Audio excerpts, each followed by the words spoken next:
बिस्मिल्लाहिर्रहमानिर्रहीम, अस्सलाम वालेकुम वरहमतुल्लाहि वबरकातुहू। डियर स्टूडेंट्स, उम्मीद आप सब खैरियत से होंगे। मैं हूं आपका टीचर मोहम्मद आसिफ हुसैन और हम डिस्कस कर रहे हैं chemistry class 9 chapter number 7 acid base chemistry. इससे पहले हमने लोरी ब्रॉन्स्टेड कॉन्सेप्ट ऑफ एसिड और बेस को पढ़ा था, जिसमें हमने पढ़ा था एसिड डोनर होता है, प्रोटॉन डोनर होता है, बेस प्रोटॉन एक्सेप्टर होता है। कॉन्जुगेट एसिड को पढ़ा था, कॉन्जुगेट बेस को पढ़ा था और उसके साथ हमने एम्फोटेरिक को पढ़ा था। आज हमने देखना है chemical properties of acids in basis.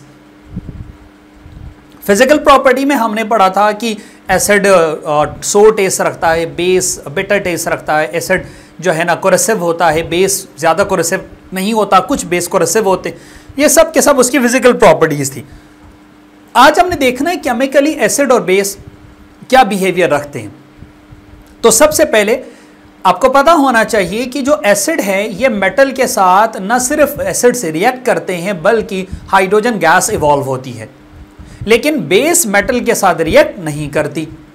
इसके अलावा क्या क्या बिहेवियर है ये हम देख लेते हैं। सबसे पहले आपकी बुक में एसिड्स के तीन केमिकल रिएक्शंस गिवन है।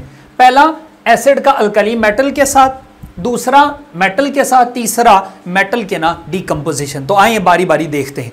सबसे पहले देखें acid with alkali metals. Alkali metal में हम बुनियादी तौर पर डिस्कस करते हैं उन तमाम मेटल के ऑक्साइड्स को जिनमें मेटल हो और साथ ऑक्सीजन हो। मिसाल के तौर पर आपके पास है कैल्शियम ऑक्साइड, आपके पास है मैग्नीशियम ऑक्साइड, आपके पास है कॉपर के ऑक्साइड्स, ये सब के सब मेटल ऑक्साइड्स हैं। तो ये मेटल ऑक्साइड जब एसिड के साथ रिएक्ट करेगा तो क्या होगा?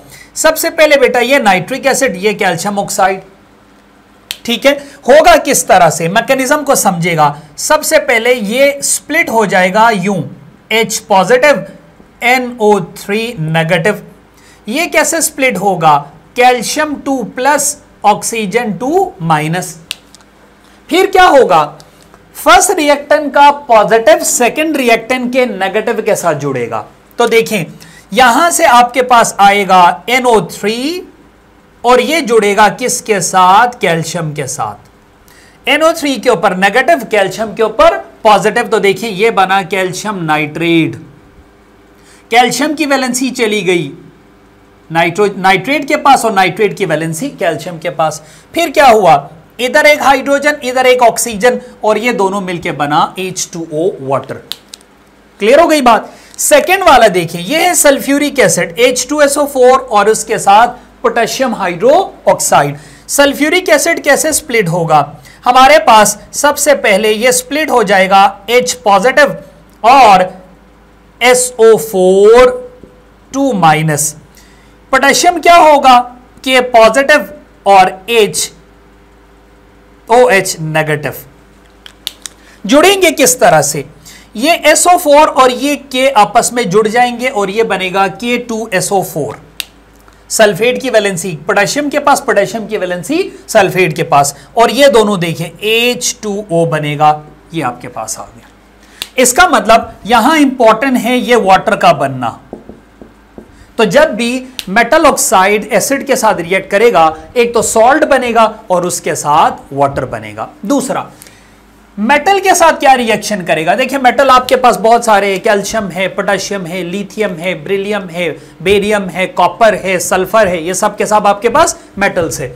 मैग्नीशियम और हाइड्रोक्लोरिक एसिड कैसे रिएक्ट करेगा? ये मैग्नीशियम है जिसके पास है Mg2+ और ये HCl है हाइड्रोजन के ऊपर प्लस, क्लोरीन के ऊपर माइनस।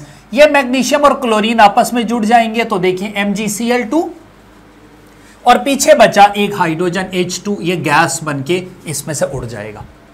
सेम ये जिंक है, इसके ऊपर भी 2+ है, ये जिंक जुड़ जाएगा सल्फेट के साथ, ZnSO4 जिंक सल्फेट, और साथ में हाइड्रोजन निकलेगा H2। क्लियर हो गई बात? तीसरा देखिए decomposition of metal carbonate. Metal carbonate यानी CO3 होगा कार्बोनेट और उसके साथ होगा मेटल, कोई भी metal, copper, sulphur, zinc, aluminium, ठीक। जैसे देखिए कैल्शियम कार्बोनेट और HCl, इनका तरीकाकार क्या होगा? कैल्शियम 2+ कार्बोनेट 2 माइनस, HCl में H प्लस Cl माइनस। क्या होगा, ये कार्बोनेट कन्वर्ट हो जाएगा, ये कैल्शियम जुड़ जाएगा, ये पॉजिटिव कैल्शियम जुड़ जाएगा इस नेगेटिव क्लोरीन के साथ, ये बना CaCl2। पीछे बचा H2O, यहां से हाइड्रोजन, यहां से एक ऑक्सीजन H2O, और पीछे बचा ऑटोमेटिकली CO2 गैस।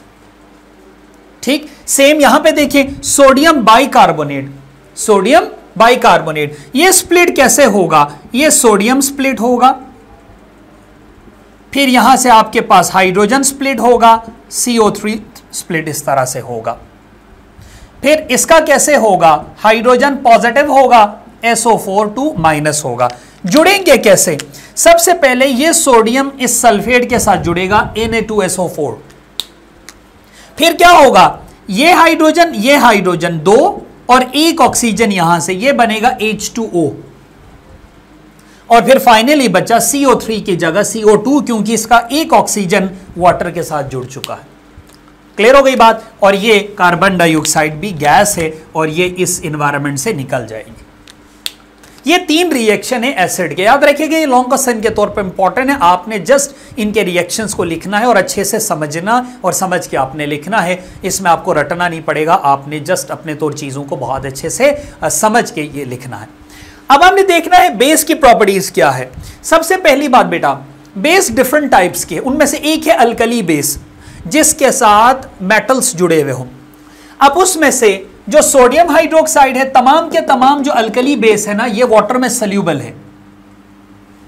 लेकिन सोल्यूबल किस तरह से, कुछ स्पेरिंगली सोल्यूबल, बहुत थोड़ा, स्पेरिंगली इंतहाई कम, और इनसोल्यूबल जो बिल्कुल भी ना हो।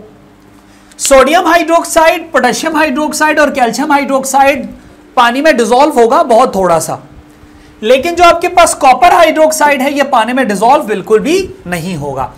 अब क्या है, बेस का रिएक्शन अमोनियम सॉल्ट्स के साथ, अमोनियम सॉल्ट्स के साथ क्या होगा, सबसे पहले हम लेके आते हैं एक अमोनियम सॉल्ट।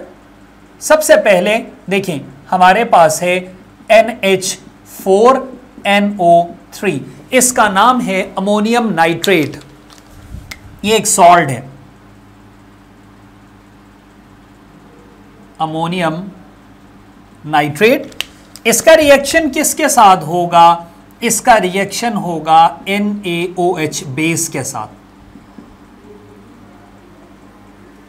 ठीक, तो बनेगा क्या, सबसे पहले हमारे पास यहां का सोडियम ये कन्वर्ट हो जुड़ जाएगा किसके साथ, नाइट्रेट के साथ, तो ये बनेगा NaNO3, सोडियम नाइट्रेट। इधर पड़ा हुआ है OH और इधर मौजूद है एक एक्स्ट्रा हाइड्रोजन, तो ये जुड़ जाएंगे और क्या बनेगा, H2O प्लस पीछे बचा सिर्फ और सिर्फ 3 हाइड्रोजन के साथ अमोनिया, ये गैस बनके इसमें से लिबरेट हो जाएगी।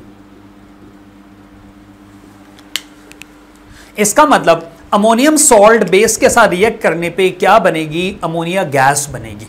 क्लियर हो गई बात। सो अमोनियम नाइट्रेट के साथ ये रवैया था। दूसरा हम एक और अमोनियम सॉल्ट देख लेते हैं जिसका नाम है अमोनियम क्लोराइड NH4Cl, और ये जुड़ेगा किसके साथ, कैल्शियम हाइड्रोक्साइड के साथ।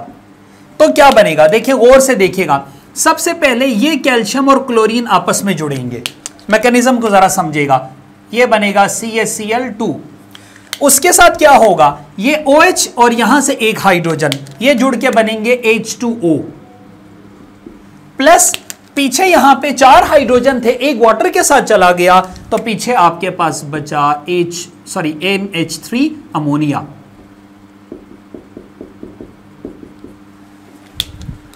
डन हो गया बेटा। लो जी, लास्ट है न्यूट्रलाइजेशन रिएक्शन।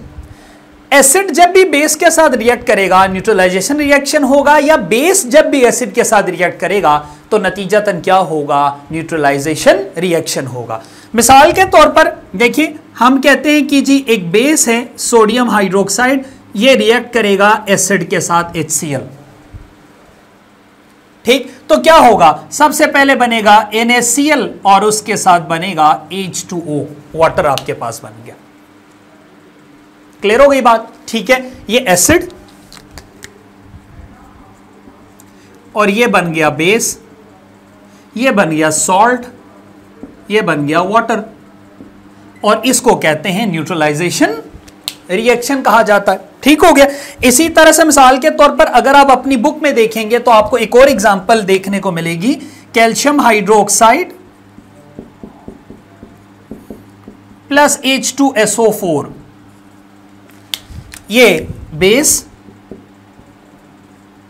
और ये है एसिड। ठीक हो, ये आपके पास आ गया एसिड। क्या होगा, सबसे पहले देखिए ये सल्फेट और ये कैल्शियम आपस में जुड़ेंगे तो ये आपके पास बनेगा कैल्शियम सल्फेट, ये है एक अदद सॉल्ट। और पीछे क्या बचा, यहां OH, यहां हाइड्रोजन, और ये बचा H2O। ठीक, ये बना सॉल्ट, कैल्शियम सल्फेट, और ये बना वाटर। ठीक हो गया बेटा, ये था हमारा आज का टॉपिक। उम्मीद है ये आपको क्लियर हो गया होगा। इसको अच्छी तरह से पढ़ लीजिएगा, रिवाइज कर लीजिएगा। कोई भी मसला हो तो आप कमेंट में पूछ सकते हैं। अपना बहुत सा ख्याल रखिएगा। Thank you so much. अल्लाह हाफिज़।